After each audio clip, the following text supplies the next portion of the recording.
కూటమి పార్టీల మధ్య సఖ్యత ఎలా ఉందంటారు? ముఖ్యంగా చంద్రబాబు పవన్ కళ్యాణ్ మధ్య ఎలా ఉంది వాళ్ళ బాండింగ్, వాళ్ళ రిలేషన్షిప్? చాలా బాగుందండి. బయట మాట్లాడే అన్నీ కూడా అపోహలు, ఊహాజనితాలు. కానీ చంద్రబాబు నాయుడు గారికి కళ్యాణ్ గారికి చాలా మంచి రిలేషన్ ఉంది. ఒకటి ఫస్ట్ పాయింట్. రెండు, బాబు గారు ఎప్పుడైనా రాముడితో పాటు లక్ష్మణుడు తీసుకెళ్ళినట్టు ప్రతి దానికి కళ్యాణ్ గారిని తీసుకెళ్తున్నారు. దానికి పవన్ కళ్యాణ్ని లక్ష్మణ్తో పోల్చేశారు. మాకు బాబు గారు రాముడు అయినప్పుడు మాకు లక్ష్మణుడు ఆయనే కదండి.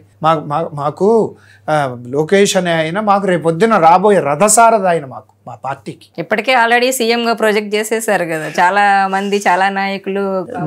నేను మళ్ళీ అదే చెప్తాను అండి.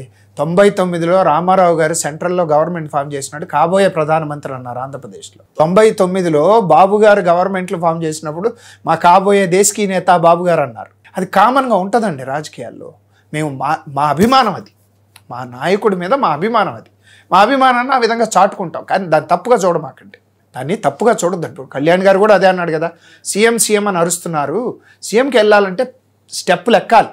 ఆయనే చెప్తున్నారు చంద్రబాబు మరో 10 ఏళ్ళు 15 ఏళ్ళు సీఎంగా ఉండాలని.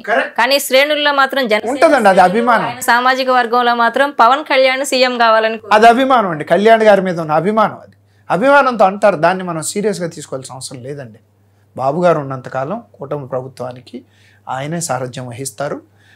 ఆయనలో ఇది ఉంది, కలిపికెళ్ళే గుణం ఉంది, డెవలప్ చేయాలని ఎంతూజియాజం ఉంది. ఈ వయసులో కూడా చేయగల సామర్థ్యం ఉన్న వ్యక్తి ఆయన. ఎన్నేళ్ల పాటు ఈ కూటమి ఇలానే పొత్తులతో ఎన్నాళ్ల పాటు పోటీ చేస్తుంది? ఈ సఖ్యత ఎన్నాళ్ల పాటు కొనసాగే అవకాశం? అది ఊహాజనితం అండి. కాకపోతే ఎంతకాలం అయినా ఈ రాష్ట్రం కోసం కలిసి ఉండాలని కోరుకునే వాళ్ళు నేను ఒకడిని, కాబట్టి కలిసే ఉంటుందని కూడా నేను అనుకుంటున్నాను. ఇప్పుడు బీజేపీ పవన్ కళ్యాణ్ ప్రమోట్ చేస్తుంది, ఎందుకంటే దక్షిణాది రాష్ట్రాల్లో కూడా పాగా వేయాలన్నది ఉద్దేశంతో పవన్ కళ్యాణ్ని మెయిన్గా నిలబెట్టి ఇక్కడ పోటీ చేయాలని చూస్తుంది. ఏపీలో తను బలపడాలని చూస్తోంది.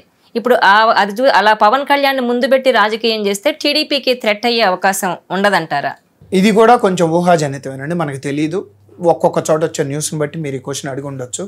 ఇప్పుడు వేరే పార్టీలు ఏం చేస్తున్నాయి అనేది మా ఇంటర్నల్గా డిస్కస్ చేసుకునే పాయింట్. మేము బయట మాట్లాడకూడదు. అది మాకు బాబు గారు లోకేష్ గారు డెఫినెట్గా ఏదన్నా ఇన్ఫర్మేషన్ తెలిసి దానికి తగ్గట్టుగానే వాళ్ళు కూడా స్పందిస్తారు. ఈ రోజు వరకు ఇటువంటిది ఏది కూడా మేము అనుకోవట్లేదు. ఎందుకంటే కళ్యాణ్ గారు బాబు గారితో కలిసి ప్రతి అడుగు నడుస్తున్నారు. బీజేపీ వాళ్ళు కూడా అదే విధంగా సపోర్ట్ చేస్తున్నారు సెంట్రల్లో. మాకైతే ఏ విధమైనది కనపట్లేదండి. ఇది కొంత ఊహాజనితం ఉందేమో అని నా ఉద్దేశం. దీనికి నా దగ్గర ఆన్సర్ లేదు. ఈ వీడియో మీకు నచ్చినట్లయితే please share, like and subscribe.